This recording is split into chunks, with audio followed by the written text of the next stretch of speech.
Բարի երեկո, հարգելի հետևորդներ, օրվա կարևոր նորություններով եթերում է ABC լուրերի ամփոփիչ թողարկումն է, ես Սվետլանա Պետրոսյանն եմ, նախ կարևորը համառոտ։ Գազ և բիտում Ադրբեջանի տարածքով, մինչ Պապոյանը խոսում է նոր ներդրումների մասին, արտահանման 2025 թվականի տվյալները հակառակ պատկերն են ցույց տալիս։ Հայ-թուրքական սահմանը պատրաստ է շահագործման, երբ կբացվի։ Շղթայական վթար Երևան-Գյումրի ավտոճանապարհին 10 քաղաքացի հոսպիտալացվել է։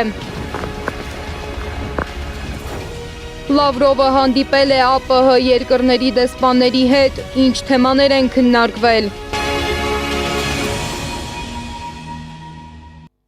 Հայաստանն ու Ադրբեջանը համաձայնել են ադրբեջանական տարածքով տեղափոխել հեղուկ գազ և բիտում։ Հայաստանի էկոնոմիկայի նախարար Գևորգ Պապոյանը հայտարարել է, որ նոր երթուղին հայ գործարարներին կտա լրացուցիչ հնարավորություններ բեռնափոխադրումների և տնտեսական զարգացման համար։ Մինչ Պապոյանը խոսում է նոր ներկրումների մասին, ընդգծելով նոր հնարավորությունները, 2025 թվականի արտահանման տվյալները հակառակ պատկերն են ցույց տալիս։ Պարզվում է 2025-ին Հայաստանից արտահանման ծավալները նվազել են ավելի քան 40%-ով, իսկ առևտրաշրջանառությունը 33,2%-ով։ Ինչպես է սա ազդում շարքային քաղաքացիների վրա, Անի Աբաղյանի ռեպորտաժում։ Հայաստանից արտահանման ծավալները 2025-ին նվազել է 40,6%-ով։ Վիճակագրական կոմիտեի տվյալներն են նախորդ տարվա հունվար-նոյեմբեր ամիսների համար։ Նվազել է նաև առևտրաշրջանառությունը 33,2%-ով։ Ինչու, որոնք են պատճառները և ինչ ազդեցություն է ունենում դա։ Տնտեսագետ Թաթուլ Մանասերյանը 3 պատճառ է առանձնացնում։ Առաջինը աղքատությունն է։ Երբ աղքատությունը բարձր է երկրում, բնականաբար նրանք չեն կարող նույն ծավալներով օգտագործել այն ապրանքները և ծառայությունները, որոնք սովորաբար անհրաժեշտ են հատկապես գոյատևման համար։ Եվ սա առաջի հիմնական պատճառն է։ Այսինքն, երբ քաղաքացին աղքատ է և չի կարող գնել, տնտեսությունն էլ չի կարող վաճառել։ Արդյունքում նվազում է թե արտահանումը, թե ամբողջ առևտրաշրջանառությունը։ Այս իրավիճակը հանգեցնում է քաղաքացիների արտագաղթին, այսինքն նվազում է գնորդների թիվը։ Դրան զուգահեռ գնաճ է լինում։ Որոշ ապրանքներ անգամ երկնիշ թվով են աճել գները, և սա չի կարող իր անդրադարձը չունենա սպառման ծավալների վրա։ Ես նշեցի ընդամենը 3 գործոն, բայց դրանց թիվը ավելին կարող է լինել։ Տնտեսական այս ցուցանիշի պատճառ են նաև արտաքին գործոնները, կարծում է տնտեսագետ Աղասիթ Հավադյանը։ Մեր տնտեսական աճի զգալի հատվածը ապահովում է դրսից եկած ալիքներով, այսինքն դրսից փողը գալիս է Հայաստանի Հանրապետություն, մտնում է բանկային համակարգը ապահովում է աճ,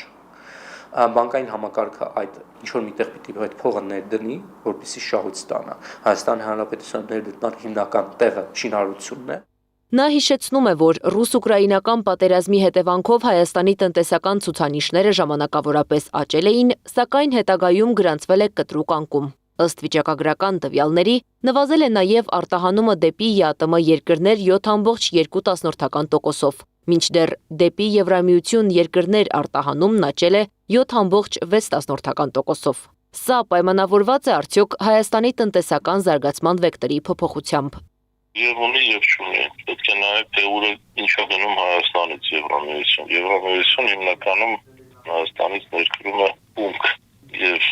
դրա տատանումները մշտապես եղել են։ Երբեք Հայաստանի պատրաստի արտադրանքը մեծ պահանջարկ չի ունեցել Եվրամիությունը։ Եվ Եվրամիությունը ինքը այսօր բավական լուրջ տնտեսական մարտահրավերներ է դիմագրավում, այնպես որ այն ինչ որտեղ է անվանում Հայաստանից արտահանում է այնտեղ կամ Եվրամիությունից ներմուծում հայկական ապրանքների բնականաբար պետք է կրճատվի։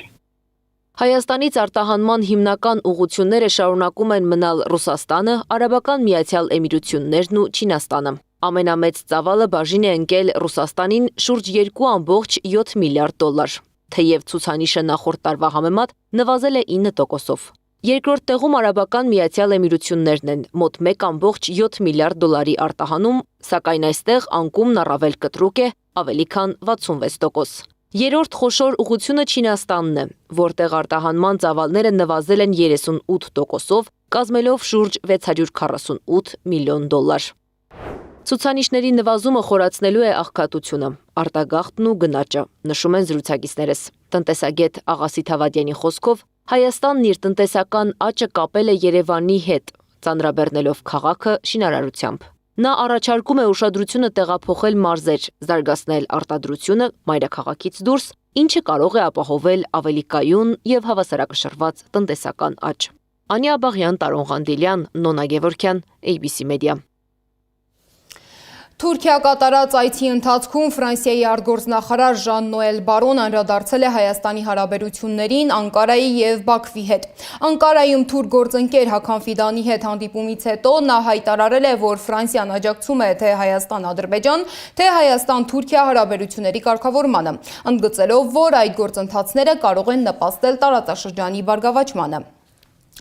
Այս հայտարարությունների ֆոնին կրկին ակտիվացել է հայ-թուրքական սահմանի բացման թեման։ Թեև անցակետը եւ ճանապարհային ենթակառուցվածքները ըստ կառավարության պատրաստ են շահագործման, սահմանը շարունակում է փակ մնալ։ Պաշտոնական այցերն ու հրապարակվող լուսանկարները դեռ չեն վերածվել իրական գործընթացի։ Վերլուծաբանների խոսքով Հայաստանին սպասեցնելը քաղաքական որոշում է, իսկ սահմանի հնարավոր բացման պայմաններն ու ժամկետները ներկայացնում է Սեդա Գյուրեղյանը։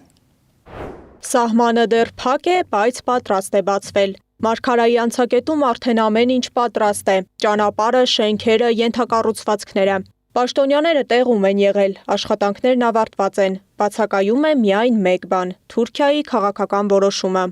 Կնքվի Հայաստանի եւ Ադրբեջանի միջև համապատասխան պայմանագիրը կբարելավի կամ կհասնի վերջնական, այսպես ասած, կետին Հայաստանի եւ Թուրքիայի միջև հարաբերությունների կարգավորումը։ Այսինքն միևնույնն է, մենք ինչքան էլ սահմանը բերենք աշխատանքային վիճակի, Թուրքիան տարբեր շարժառիթներով, ոչ ուղերձով ձգձգելու է բացումը։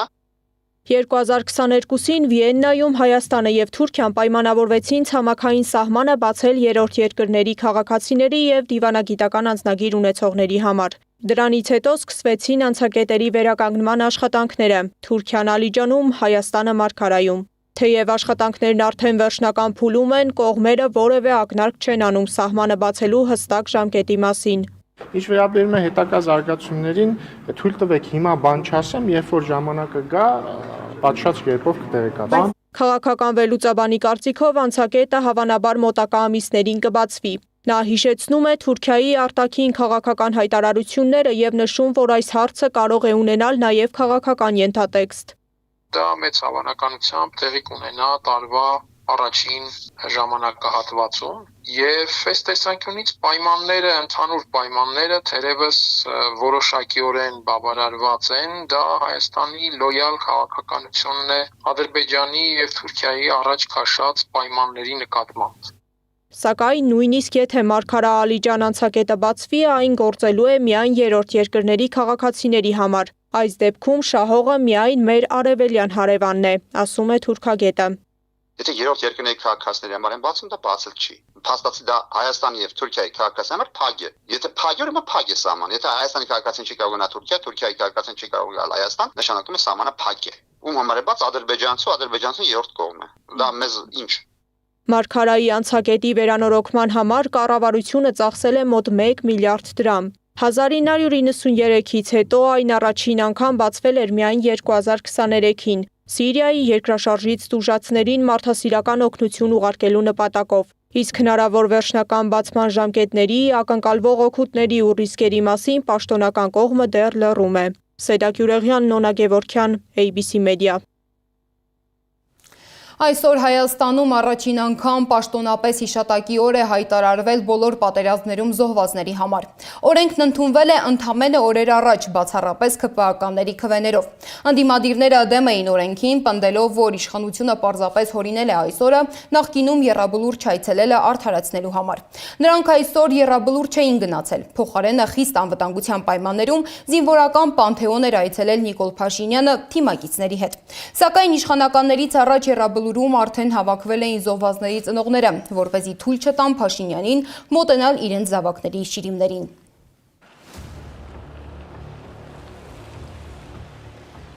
Եռաբլուր զինվորական պանթեոնի մուտքերը փակ էին վաղ առավոտյան, ոստիկաններն էին հսկում։ Լռության, հսկողության եւ լարվածության այս մթնոլորտում է վարչապետ Նիկոլ Փաշինյանը հունվարի 27-ին այցելում Եռաբլուր խնկարկելու նահատակների հիշատակը։ Մինչ այդ գրառում էր արել Facebook-ում, հայտարարել էր, որ զոհվածների հիշատակի առաջ պատասխանատու են թե կառավարությունը, թե խորհրդարանական մեծամասնությունը։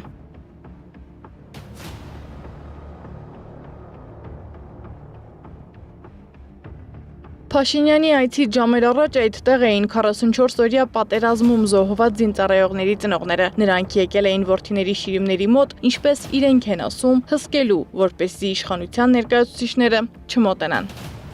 Սեպտեմբերի 27 գոհություն մեր համար։ Ինչ սեպտեմբերի 27-ը ոչ մի բան չի ընդունվում պետական մակարդակով։ Ինչի թողում ադրբեջանցին։ Զոհվածների ծնողներն ասում են իրենց համար հիշատակի օրացույց գոյություն չունի, իրենց համար ամեն օրն է հիշատակի օր։ Նրանք հարց են բարձրացնում, ինչու իշխանության ներկայացուցիչները Եռաբլուր չեն այցելում սեպտեմբերի 19-ին, 27-ին կամ նոյեմբերի 9-ին, օրեր, որոնք անմիջականորեն կապված են պատերազմի եւ դրա հետևանքների հետ։ Ազգային ժողովի падգամավոր Տիգրան Աբրահամյանն էլ նկատում է, հունվարի 27-ը կեղծ օր է, մնացած օրերին Եռաբլուր չայցելելն արդարացնելու համար։ 2020 թվականի պատերազմի հետևանքով հազարավոր մարդիկ նահատակվեցին։ 2022 թվականի ագրեսիայից հետո եւս մի քանի 100 մարդ զոհվեց։ Սակայն իշխանությունն այդ օրերին թեման մոռացության մատնեց եւ շրջանցեց։ 2025 թվականի սեպտեմբերի 13-ին 2022 թվականի Ադրբեջանի իրականացրած ագրեսիայի օրը ռազմաքաղաքական ղեկավարությունը Եռաբլուր չայցելեց։ 2025 թվականի սեպտեմբերի 27-ին 44-օրյա պատերազմի մեկնարկի օրը ռազմաքաղաքական ղեկավարությունը կրկին Եռաբլուր չայցելեց։ Աբրահամյանը հիշեցնում է նաև նախորդ տարիներին Եռաբլուրում զոհվածների ծնողներին բերման ենթարկելու դեպքերը, դա դիտարկելով որպես իշխանության վերաբերմունքի բնութագրիչ դրվագ։ Մինչդեռ Նիկոլ Փաշինյանն իր հրապարակման մեջ գրել է, որ յուրաքանչյուր ընկած զինվոր յուրաքանչյուր ընտանիքի անդամն է։ Մեր իրականության մեջ մեծ սեր կա հանուն հայրենիքի իրենց կյանքը տված նահատակների նկատմամբ եւ մեծ պատասխանատվություն։ Յուրաքանչյուր ընկած զինվոր մեզնից յուրաքանչյուրի ընտանիքի անդամ է դառնում։ Եվ սա այն ակնհայտ գիտակցության բերումով, որ նա զոհվել է հանուն մեզ, հանուն մեզնից յուրաքանչյուրի։ Սիրելի իմ եղբայրներ եւ քույրեր, դուք իզուր չեք ընկել։ Ազգային ժողովի նախկին նախագահ ՀՀԿ անդամ Էդուարդ Շարմազանովը կարծում է, որ այս կերպ իշխանությունը փորձում է մոռացության մատնել սեպտեմբերի 19-ը, 27-ը եւ նոյեմբերի 9-ը։ Նա վստահ է, որ ցանկանում են ստվերել խորհրդանշական օրերը, թե հաղթական, թե հիշատակների։ Նիկոլ Փաշինյանի քաղաքականությունը միտված է մեկ բանի նաեւ, չէ՞, որ մոռացության մատնվի թե 44-օրյա պատերազմի պարտությունը, թե Արցախահայության բռնի գաղթը, թե քան նահատակներն ու զոհերը։ Քաղաքացիների մի մասը գիտի, թե ինչ օր է հունվարի 27-ը, մյուսները ոչ։ Սակայն գրեթե բոլորը միակարծիք են, նահատակների հիշատակը օրացույցով չի չափվում։ Մեր համար բոլորն էլ հիշատակային օր է, որովհետև այնպես վիճակի մեջ ենք զոհել ենք, որ մոռանալ չի հնարավոր չի։ Ինձ թվում է հիշատակային օրը ամեն օր պետք է լինի։ Աստված նրանց հոգիները լուսավորի։ Ավելի լավ էր սեպտեմբերի 27-ը, ավելի ճիշտ կլներ։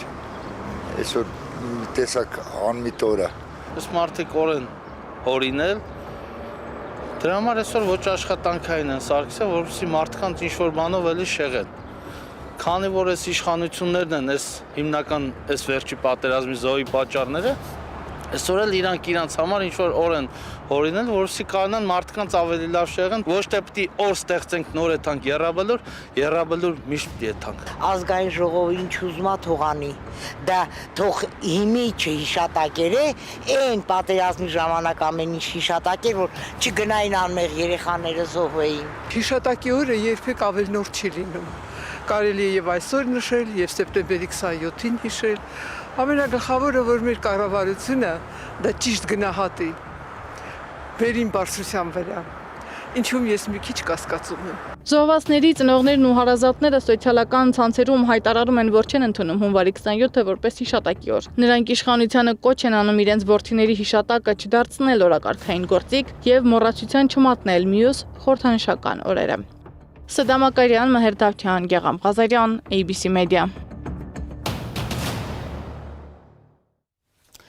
Էջմիածնի մայրտաճարում ամենայն հայոց կաթողիկոս Գարեգին II հանուն հայրենիքի պաշտպանության զոհվածների հիշատակի եւ խոնարհման օրվա առիթով մատուցել է հոգեհանգստյան կարգ։ Վաղը բանակի օրը եւս կլինի ոչ աշխատանքային, բայց այս տարվա օրացույցում եւս մեկ օր էլ կարմիրով կավելանա։ Մայիսի 4-ին Երևանում անցկացվելու է Եվրոպական քաղաքական համայնքի գագաթնաժողովը եւ մոտ 50 բարձրաստիճան պատվիրակության շարժն ապահովելու համար կառավարությունը պատրաստվում է միայն այս տարի այդ օրը դարձնել ոչ աշխատանքային։ Համապատասխան որոշման նախագիծը ներառված է կառավարության հունվարի 29-ի նիստի օրակարգում։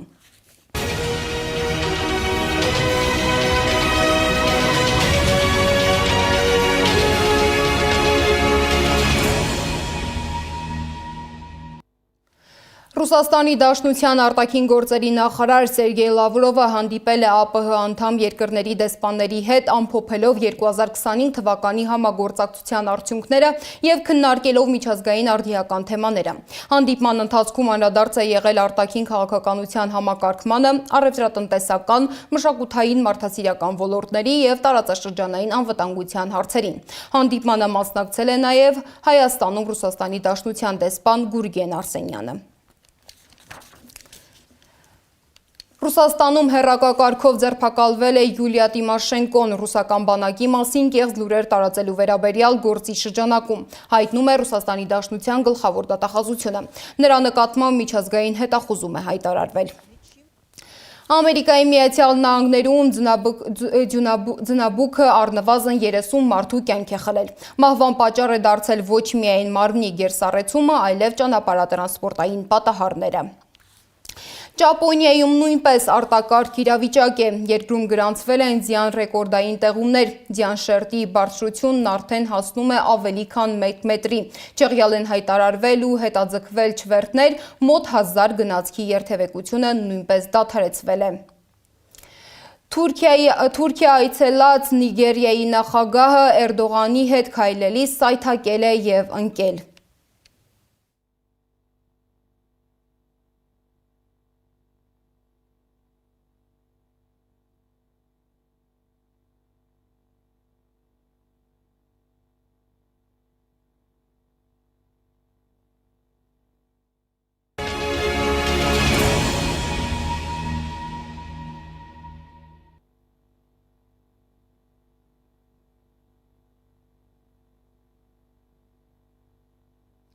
Երևան-Գյումրի ավտոճանապարհին այսօր տեղի է ունեցել խոշոր շղթայական վթար, բախվել է 15 մեքենա։ Վթարի հետևանքով 10 քաղաքացի տեղափոխվել են մարզային եւ երևանյան հիվանդանոցներ։ Վթարից տուժածներից մի քանիսի վիճակը միջին ծանրության է։ Նախնական տեղեկություններով վթարի պատճառը եղել է մերկասառույցը։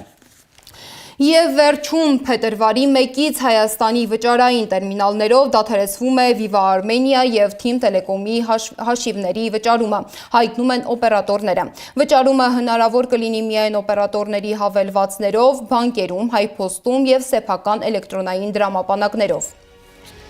Այս ժամի համար նախատեսել էինք այսքանը, շարունակեք հետևել մեզ YouTube-ում, Facebook-ում, Telegram-ում, WhatsApp-ում, Instagram-ում ու TikTok-ում կամ այցելեք մեր պաշտոնական կայք www.abcmedia.am։ Ես Սվետլանա Պետրոսյանն եմ, մնացեք խաղաղությամբ, բարի գիշեր։